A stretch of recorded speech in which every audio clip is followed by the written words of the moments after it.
guys obviously enter this game knowing the win will get you through. How's the group feeling now, 2 days after the game? I think everyone's feeling pretty good. We had off yesterday, so nice day to recover, and then today was a little bit easier, but you know, we're ready to go. I think as fast as the game can get here, it'll be good for everybody, but I think we're excited and ready to go. What are you expecting from a playoff game at Providence Park? Yeah, I mean, I'm sure it'll be loud. I'm expecting the noise to be pretty crazy and the crowd to be really into it, and expecting it to be a pretty exciting game.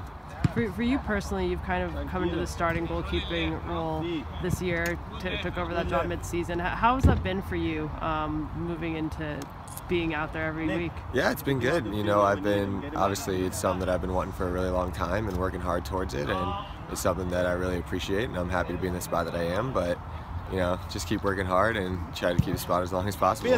What was your mindset early in the season when you know, mid-season you got your opportunity, you knew you might get a few games run to show your stuff? What was your mindset going into that? Just doing whatever I can to help the team win, really. You know, it was at a point in the season where we had to start getting wins and we had to start collecting points, and for me it was just about doing what I can to help the team win, and I feel like I did a good job with that, so it was good.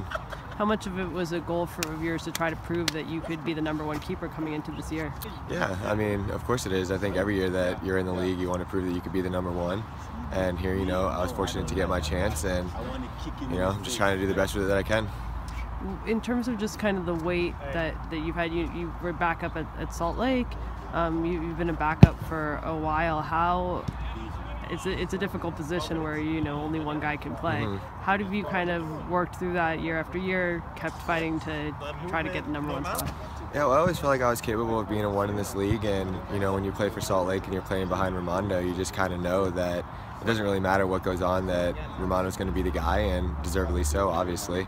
But for me, it was just about trying to compete with him every day in training, and you know, whenever I got my chance to play, I just tried to make the most of it and prove that I could play in this league. And now that I'm getting my chance at it, I'm just trying to enjoy the ride as much as I can, and you know, keeping up the same habits that I had in Salt Lake. With you know, kind of knowing it was Nick Raimondo, did you see it as a big opportunity for you when you were leaving Salt Lake?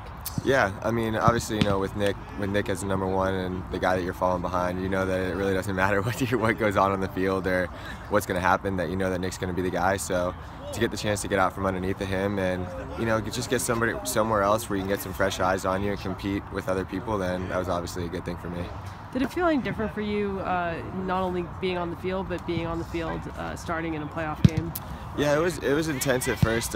Luckily, you know, I think that home Vancouver game really was pretty intense as well, and that felt like a playoff type atmosphere as well. So for me, it was nice to kind of get that warm-up game at home and kind of have that playoff feel and in the comfort of an area that I'm used to. And then, you know, the Houston game, it kind of felt very similar to the Vancouver game, which was something that was good to get that experience under my belt. And then just going into this game, you know, they're a great attacking team. That's their strength. I'm sure you're expecting that you're going to have to be called upon to do your job. Yeah. I mean, every game, you know, you got to go into the game thinking that you're going to have to make a bunch of saves, and, you know, however the game plays out, then that makes sure you're ready for whatever happens.